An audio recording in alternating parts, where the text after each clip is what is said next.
Good afternoon, my quilting friends. This is Rosie the Quilter, and I am coming to you today. This is Saturday to talk about the conclusion of my project, the African Fabric Scrappy Quilt. If you've been following my previous videos, you've known that I have been working on making this quilt, and it is now um, completed piecing, and I am ready to get it quilted. I basted it, and I used a spray baste. I find that much easier than using the pins. And I am using my HQ Sweet 16 to do the quilting on for this quilt. So you see in my photo here my tools that I am going to be using. These are critical tools.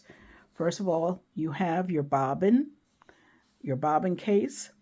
Your extra bobbins must always make sure before you start a project to make sure you have extra bobbins.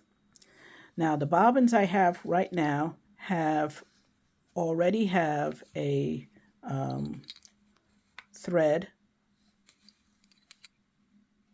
ready to use.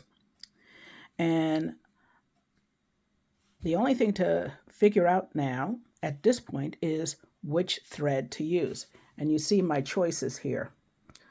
For doing a quilt like this that's so colorful, I want to use a thread that has a little sheen to it.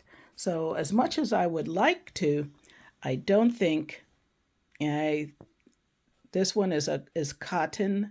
I don't think you're in the running. So you're going to go away. That leaves me with two different types of gold.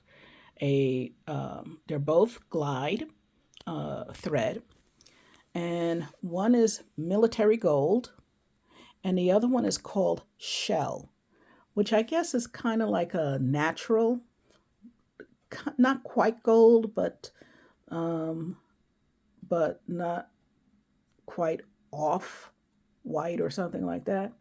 So I think for something like this, I do not want this deep gold to compete with the bright colors.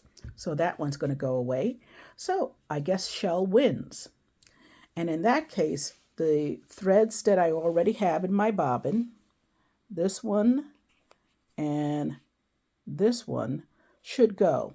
Now, the reason why I'm going to use those two threads is that one of them is already shell, and this one is already the shell. And this one is a color that is similar to shell, but not quite shell. And that's fine. My main purpose is that I do not want a thread color in the bobbin that might contrast as a darker thread to the thread I have in my on the top, on the upper. That would be terrible. Especially if you have problems with your tension, sometimes that lower thread from the bobbin will get pulled up, and you might see that. Luckily, my tension is really good, so that you have a perfect meeting within the sandwich of the upper and the bobbin thread, and the bobbin thread does not get pulled up to the top. So that's not a concern. But if that is a concern with your when you do your quilting, whether you're using a machine like this or your own domestic, you need to look at your tension and see if your tension is too tight or too loose. Adjust that so that you don't have those problems. The next thing that I'll be wondering about is what thread to use in my border, because the shell would not be a good choice. And in that case, I have a very nice navy that I could use in that case, because this is a very dark fabric. but the navy would go very nicely with that. So when the time comes, I'm going to use my navy, and I do have a bobbin all ready to go when that time comes. Now, the only thing is left to discuss is what design should I use? And in that, I would use what they call the meander.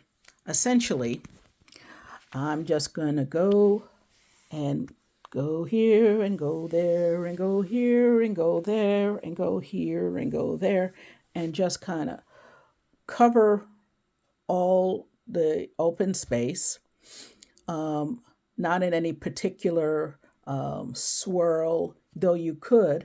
I'm not very good at the swirl, but I'm very good at just doing a easy, lazy meander, and that's what I'm going to do. I will show you on the back when I am done, and you will see the pattern there. For now, ladies and gentlemen and quilting friends everywhere, this is Rosie the Quilter. I got work to do. I'll talk with you later.